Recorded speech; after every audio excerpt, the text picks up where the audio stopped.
Спокойно, още не е пресечена линията. И вече всичко е готово.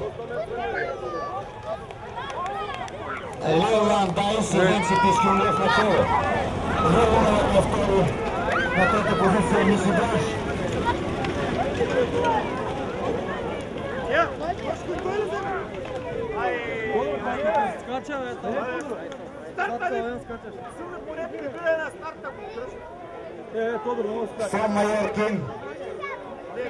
Сон Майоркин сгреши и е декласиран. Това отново е Сон Майоркин. Последни 400 метра за Лиолан Дайс и Венци Пискинлиев. Много интересно бягане. И като че ли Венци Пискинлиев отново ще триумфира. Невероятен Лиолан Дайс. Невероятен листопад. Да, убедително.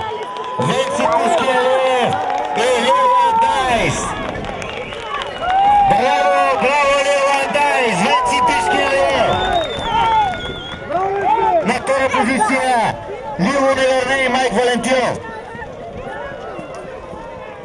Миси Бранш трета. Вторна. Декласиране ли отдава? Троя Мишо. Пуста бащата да не се кажа.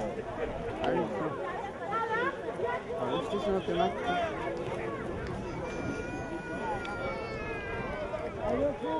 Невероятно бягане на Лиолан Дайс и Венци Пискинлиев. Ето резултатите от пришипка на препускане с боконки на 1600 метра за 4 годишни и по-възрастни жици и коли до 300 полада. Ето и класирането. На първо място трети стартен номер Лиолан Дайс от Венталово и Топбов със собственик треньори за прещик Венци Пискинлиев. Времето на жребеца 2 минути 10 секунди 34 стотни. Моля? Напуснете пистата, останалите веднага. Аз казвам класирането за награждаване да остане Лиолан Дайс.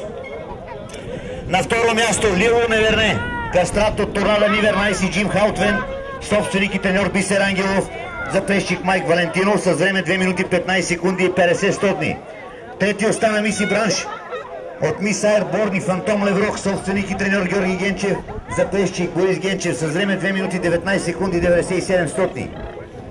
Четвърти, седми стартен номер, жребец Троя Мишо от Джей Риос и амбасадор Фортуна, Калуян Руменов, треньор, запрещик и собственик на Троя Мишо с време 2 минути 20. Призовалента от господин Георги Йорданов, изпълнителен директор на Националната асоциация по коневъдство. Жребеца да дойде за награждаване. На вниманието е Яшар Джамбас, най-големия в рисистата порода. Честито Яшар! Поздрави от Георги Йорданов за Венци Пискинлиев. Повтарям времето на Лиолан Дайс 2 минути 10 секунди 34 стотни. Невероятно време за победителя.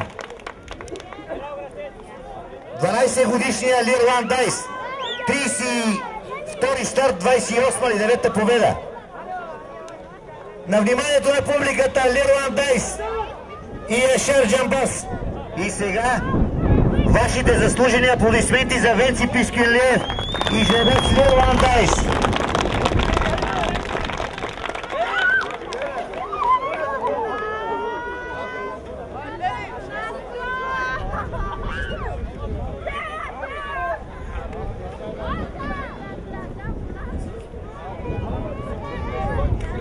Уважаема публика, довиждане до другата седмица. Наградите на Литекс Комерс 2 юли 2011 година, 14 часа, тук на хиподрома.